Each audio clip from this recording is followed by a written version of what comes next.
What's up, guys? 7 p.m. Tuesday nights, and welcome to this episode of Tuesday Night Talks with Mikhail. I think I like that. You like that? Is it dumb? No. It's dumb. I feel like we should name it something. Earlier today, I thought that I was going to do this whole Facebook Live session on decision making and things like that, and then I realized, why would I talk about that when we should be talking about social media marketing?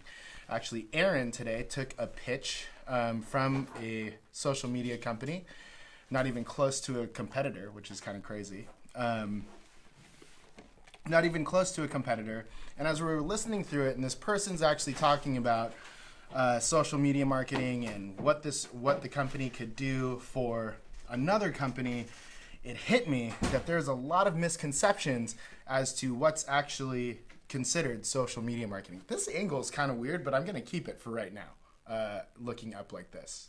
I'm not going to do this next time. But anyways, there's a lot of misconceptions around social media marketing. There's a lot of confusion around it. I do not like the fact that there are press one dialers. Press one dialers, if you don't know what this is if you don't know what a press one dialer is, you've probably gotten a telemarketing call where it says press one to update your Google listing, or press one to verify your Google listing, or press one because you won a cruise to wherever this cruise was, right? How's my hair? Okay. So this is it's not the way that I would want to market 712 marketing at all. We also have an entirely different demographic, but coming from, I used to work at a call center, and coming from something like that, I know that these pitches are very janky. These pitches they tend to be untruthful, and they'll do anything to scrape together a deal, which is really hurting small business owners. And this is actually one of the biggest reasons that I decided with Drew to start 712 Marketing, is to break the mold of marketing companies and media companies and do something real for once. So that's where 712 comes from.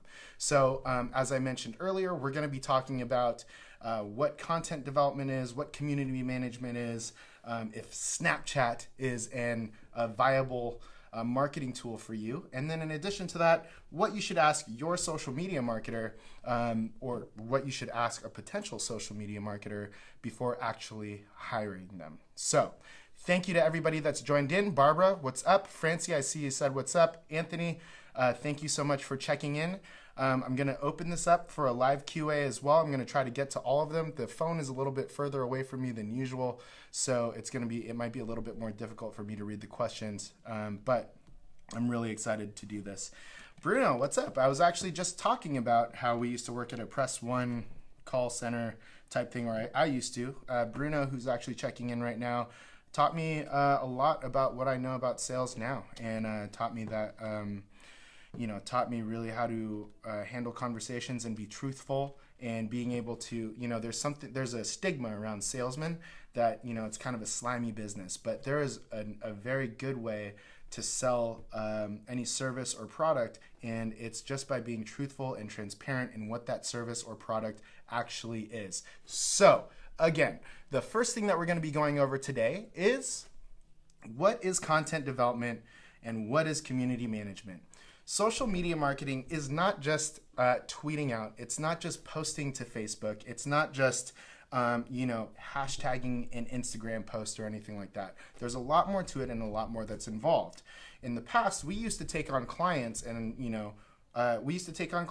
to manage their social media accounts. And then the reason that we actually evolved into like a full-fledged media company or a content production company is because we realized that our clients didn't have the content necessary to sustain a social media marketing campaign or a social media campaign. So content development in this realm is actually, it's either producing blogs, anything like articles or anything like that, producing blogs, it's producing photography, it's producing videos, and it even comes down to captions and producing the captions that go on top of the photos, or with the videos, and what you're going to actually put up top or below your Instagram post. These are all different forms of content. And hey, Matthew. Okay, such a good floor, water, or merchandise. Yes. So back to the content production thing. When you're creating, now there's a whole new realm of content production with the rise of Snapchat and Instagram stories and things like that. And those are also considered pieces of content. You have to imagine that anything that you consume audio in an audio fashion or video or reading, or I'm sorry, text or words or anything like that, that's all considered content. Something, let's drop it back old school. Like let's say you're reading a Time magazine. All those articles inside of there, inside of the Time magazine, is considered content. And the reason that these magazines became so successful is because they had really, really good content within that. So as a marketing company, this flag should be placed upon it. Okay, as a marketing company, or as any business, you have to look at it like, even putting out ads. Those are considered content as well. But you have to look at the post that you're putting out as the content that is attracting people to your business. So imagine your business as the Time magazine. You're constantly producing different articles, different photography, anything like that, so that people are enticed to actually buy your magazine. In any other case, it's kind of like that too. So let's say we own 712 Marketing. We push out content that is valuable to our target demographic so that they eventually will buy our service. You can apply that same formula to even a restaurant, for example. The content that you're pushing out on Facebook, Instagram, Twitter, whatever it is, it can be pictures of the food. It can be different offers. That type of content is going to attract customers to your restaurant. So that's really what you got to look at. Producing that content is really the most difficult part of social media marketing, and that's what's the most time consuming, and it's also what really will continue to attract people over time. It's very important to continue producing this content on your Facebook, Instagram, and other social profiles, so that people know who you are. You're always in people's faces, and then eventually somebody comes to your restaurant or somebody buys your product because you delivered value to them over time. You also have to imagine that something like a print ad, even if you're still doing that, or direct mail or flyers, those are all different types of content. The better the content is, the more people will engage with it. The better an ad, take this for example, the better ads are during the Super Bowl, the more likely your audience is going to talk about it and then be interested in your company. These are all different forms of content. This is something that we do at 712, is produce content for our clients so that we can manage their social media properly. Without the content, there's no social media marketing. So that's the first thing. Nick Nelson, thank you so much for everybody. Thank you for checking in. Everybody else too, thank you so much for checking in. I'll get to a Q&A in a little bit here. So that is content production. If you have any questions about that, now is the time, and I'll try and read and talk at the same time. I just realized that all these brain farts are coming because I can't read and talk at the same time. It's actually pretty difficult. So that's the first thing. Content production is very important in social media marketing. Now, as you start pushing out this content, you're going to start gaining more followers, okay? So what do you do with those followers? And how can you, capitalize on it, or whatever it's called? This is called community management. So, for example, if you're a fashion blogger and on your Instagram you have different outfits or anything like that, over time people may become more and more interested in the content that you're pushing out, and that's why they follow you on Instagram. Now, as you build up these followers and as you get more comments or replies or anything like that, you want to make sure that you're responding to them. You want to make sure that you're reaching out to them proactively. And if you're a brand, let's say like Coca-Cola or Pepsi, they might leave good or bad reviews about you. Community management is actually managing all these responses, growing a follower base, and then at that point extracting customers or extracting clients from the community that you've built with the great content. So the two come hand in hand, right? You have to have the content to manage the social media, and once you have the content and it's good enough, you actually might get some followers. And when you get those followers, you have to be able to communicate with them in a real way. You have to be able to identify customer service issues. You have to be able to identify potential customers. You have to be able to answer any questions that are asked about your product or service or restaurant or whatever it is. And then at that point, build a wider and wider audience, and then hopefully extract customers from that. So that is, in a nutshell, community management. And there's some other ways to do this as well. You can create Facebook groups and have like an exclusive group where you continue pushing content to them. And you kind of get a little bit deeper in their needs and their concerns and questions about your product or service. So there's a lot of different ways to do this. My favorite way to do it personally is on Twitter, but this is this is part of social media marketing as a whole. You have to have all three parts, right? You have to have the content so that you can actually push it out. Those are like your little soldiers, basically. And then you have the different platforms that you're managing, pushing out the content on Facebook, Instagram, Twitter. And as that content attracts more customers or attracts more of an audience, you have to be able to manage that audience, because again, it's called social media marketing because it's actually supposed to be social. So that is, in a nutshell, what has to happen with your social marketing campaign. Or if you're thinking of starting a social marketing campaign, you have to put those into place. Who's going to produce your content? Who's actually going to push out the content on the different social profiles? And then lastly, who's going to manage the community? Who's going to manage the community that is built over time once your content is actually building that for you, if that makes sense. So again, if you guys have any questions at all, feel free to ask them in the comments. I might not be able to get to all of them this time. Again, it's coming in really fast, and there are some things that I did want to just talk to you about, but now would be the time. So that's what we have to say about social media management. The second thing that I really wanted to talk to you about. All right, Tanner, we have our first question. Thank you so much. The question is, what are the key mediums for a social marketing campaign? Actually, that goes right into the second subject that I wanted to cover today, and that's, is Snapchat a viable marketing tool for your business, right? So I think that the staples are always going to be Facebook and Instagram. You have, that's where everybody that uses social media is either going to have Facebook or Instagram. So you got to get really good at those two platforms. What's even better about Facebook and Instagram is that they have Facebook anyways has the best ad platform out there, where you can target anybody per location, age, their income, their interests, everything like that. You can target literally one person if you did enough research and serve an ad right to them. But that's where most of people's attention is, and at least the widest group. I think for you as a real estate agent, you should get really good at Facebook and Facebook ad targeting. And the reason I say that is because there's a lot of home buyers within the ages of, let's say, 32 and 45, and that's where all those people are hanging out, is on Facebook. You have to understand when you're thinking about where am I going to push the content that I just produced. You have to think about where that target demographic is hanging out. Those people aren't necessarily hanging out on Snapchat. Those people aren't necessarily hanging out on Twitter. They're definitely not hanging out on Musical.ly, for example. But Musical.ly could be really important for,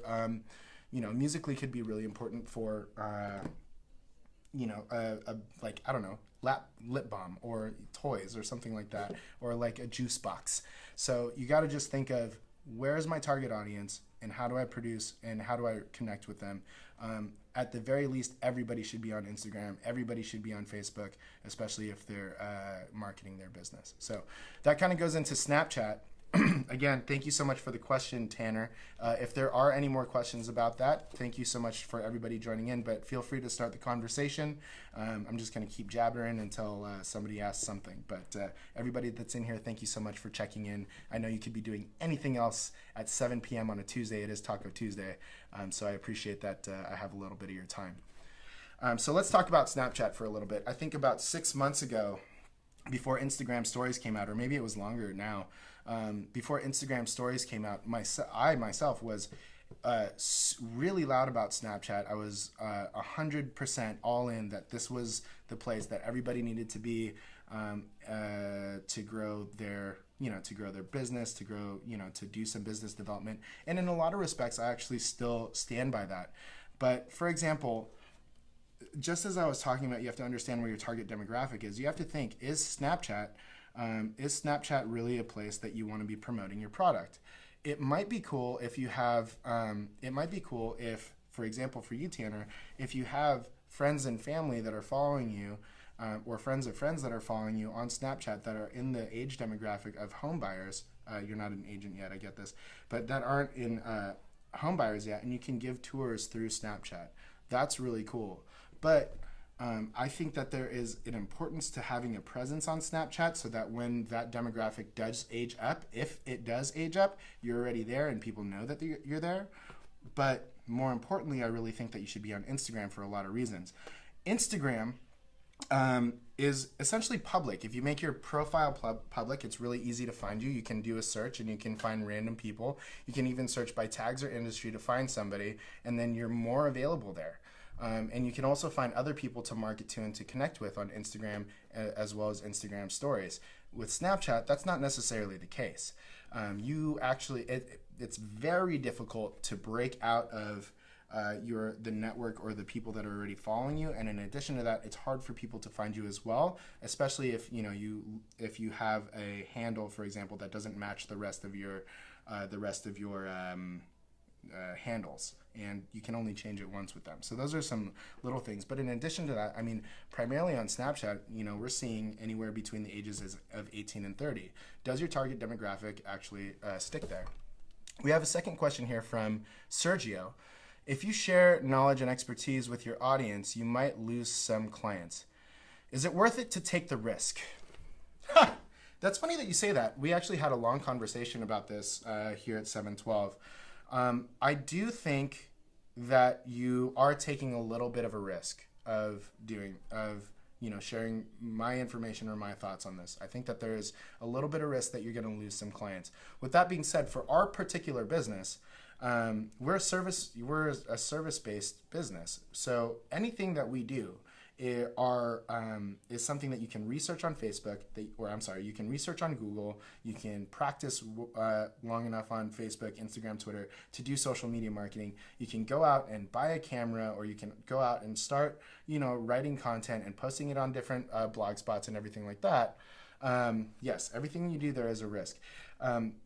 But a lot of times it comes down to time. So with us, we're solving the problem of time, and in addition to that, people don't necessarily have the patience to master social media the way that the 712 team has.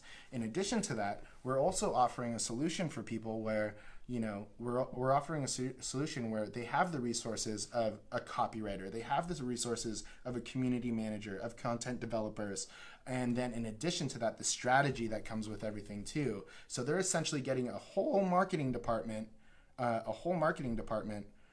for, the cost of 1 or 2 employees, at least, at this stage for us now. So yeah, I mean, I think that there is a little bit of a risk with that.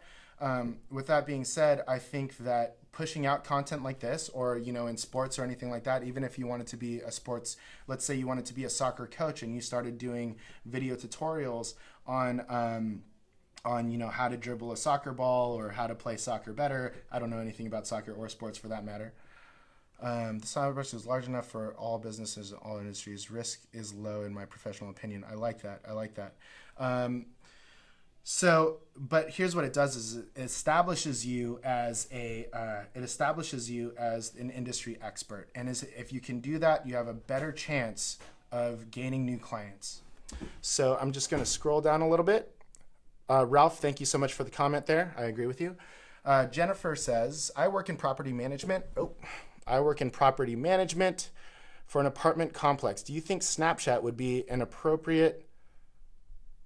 Yeah, actually I do. Do you think Snapchat would be an appropriate way for us to promote? Yes and no. I think that Instagram stories, if you're going to... Here's the thing. With the apartment complex, and let's just name one, ABC Apartment Complex, it's going to be virtually impossible for you for that brand, to get a following from Facebook or Instagram or Twitter or whatever it is, and get them to follow you on Snapchat and to give tours of what's going on, of the different units, or community events that you might have there. If you personally though, if you're actually renting out the apartments, you personally, I think, would have a better chance of actually getting new renters through Snapchat if you have a big enough following.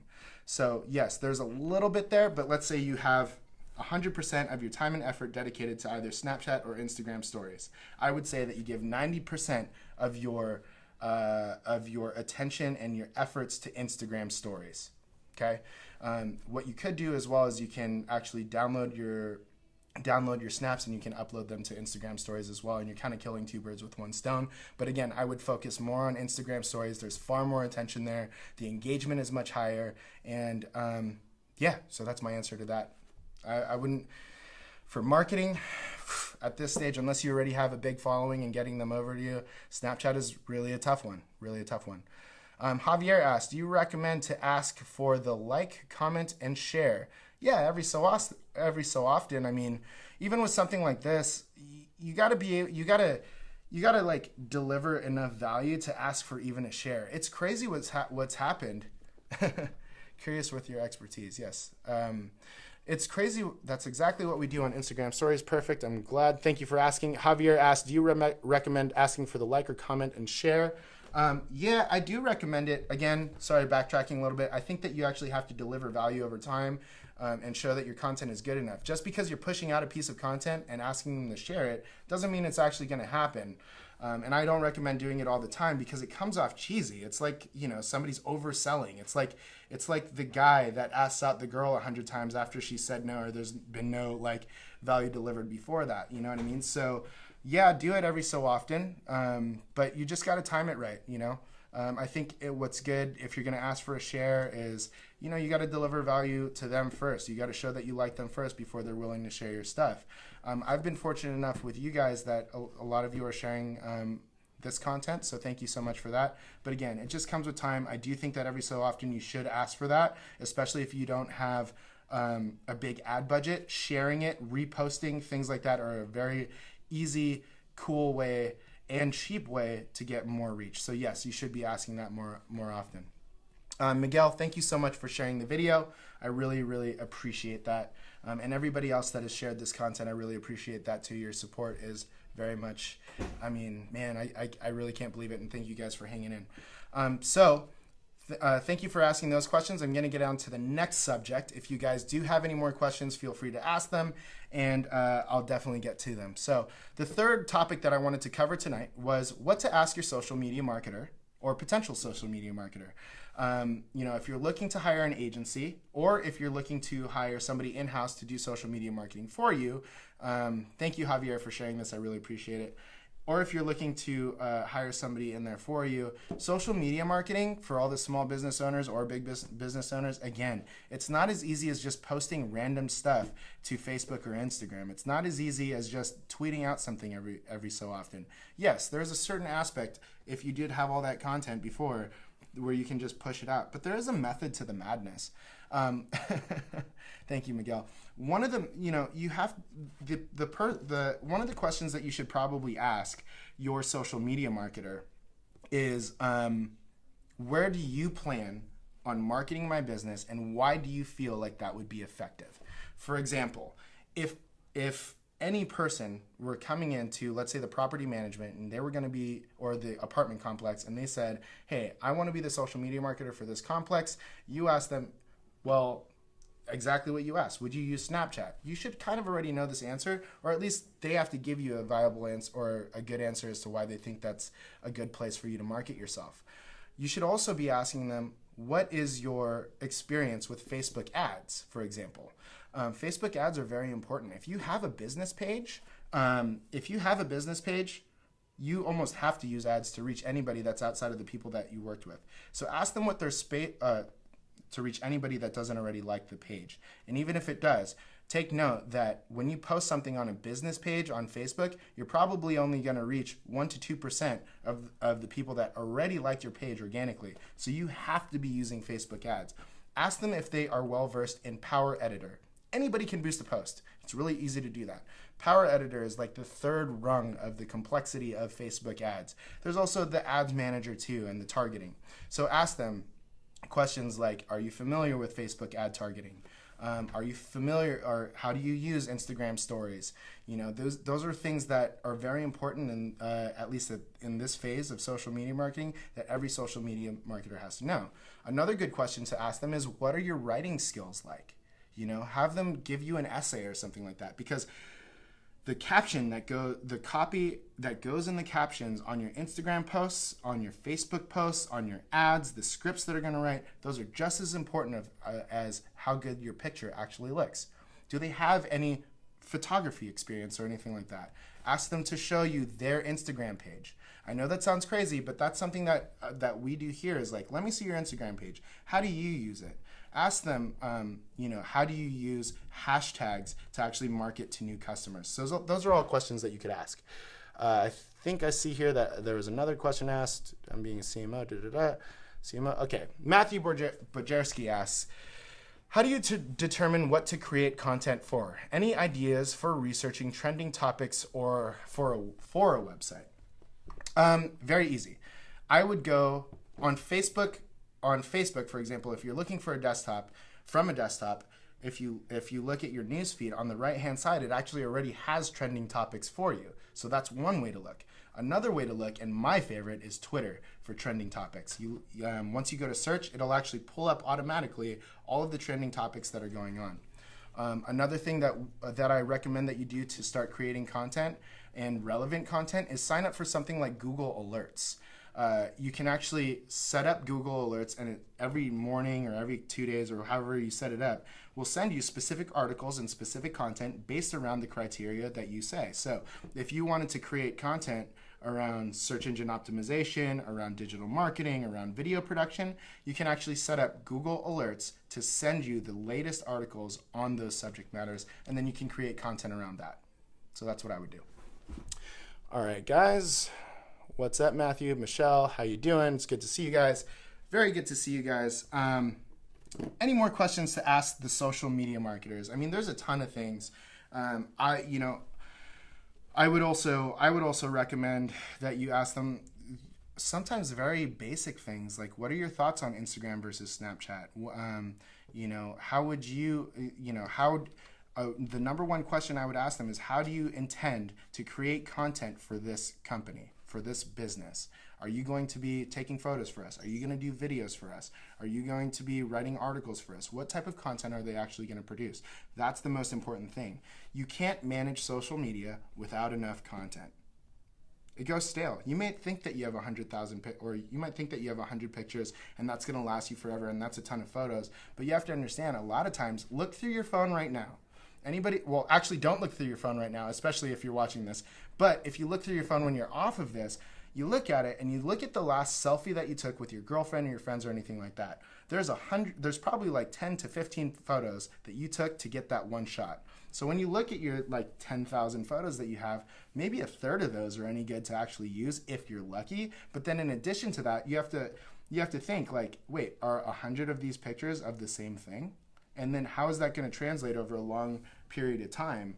How am I going to create a calendar over a long period of time to actually sustain a consistent social media marketing campaign? That's the other thing that's really important as well, is you actually have to keep it consistent, because the way that content is being pushed out right now, it's every single day. The way that Instagram updated its algorithm, it's every day they're refreshing it. It's no longer in chronological order. So you have to be pushing out something consistently and frequently to stay in people's feeds and to stay relevant. I mean, the half-life of a tweet is like 15 minutes. The half-life of a Facebook post, even on your personal feed, is going to be maybe a couple hours before it goes stale, especially if you have a lot of friends. So you got to imagine how much content actually goes with that. It literally is a publication or a media company on steroids that you have to push it out so much. And that's why people like BuzzFeed are so successful, is because that's what they do. They produce content. They are a media company that produces content on a regular basis and serves it effectively to the people that are actually going to care. So come up with that conversation, come up with that type of strategy, and that'll help. Most important, what is your budget for the whole marketing? Sure, the budget is definitely important. This angle is not very good for me. I'm probably not going to set up the camera like this again. Find out what this is. Great insights. Love this about content. Cool. Evergreen content, yes. New content is great. Trending topics, everything like that. Thank you guys so much for checking in. I'm actually going to head out. Hannah's here from Nashville visiting, so we're going to get together with the team. And yeah, thank you again for joining me on this episode of Tuesday Night Talks with Mikhail. I think I'm going to try and make that stick. If you guys have any more questions about social media marketing, content development, which platforms to use, or anything strategy-wise, feel free to reach out to me, or you can reach out to the 712 team at 712 team on Facebook, Instagram, and Twitter. And don't forget to like us on Facebook. It was very awesome to talk to you guys, and thank you so much for engaging. I will see you next week.